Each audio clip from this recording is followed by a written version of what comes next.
hauria de tenir el mateix dret que la senyora Nani Mora i que qualsevol a parlar amb orgull dels meus avantpassats. Fa 119 anys, en un mas entre Campdevànol i Gombreny, hi va néixer un pagès, el sisè de 16 germans. Com tots els pagesos de l'època, va viure una vida austera, mísera, marcada per la feina dura, la fam i la guerra. Una guerra en la que no va participar. Ell no era de cap bàndol, no hi entenia de política. Ell hi entenia de feixes, de muntanyes, de camins, de camps, de bestiar.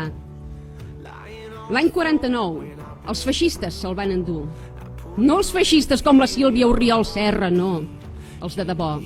Els que t'esbotzaven la porta i quan en català els demanaves què hi volien, et trencaven el nas o les dents amb un cop de culata.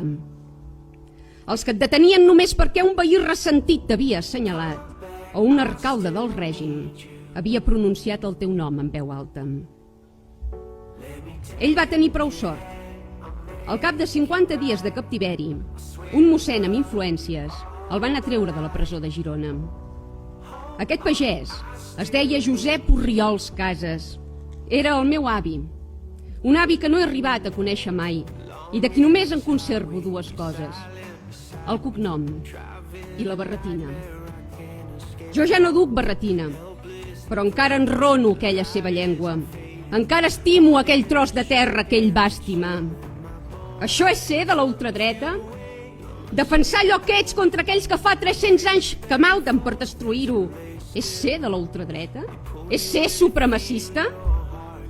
Juraria que la ultradreta i el supremacisme són noms que defineixen molt bé els imperis espanyol i francès, no els 503 catalans íntegres que s'han alçat dempeus a Ripoll.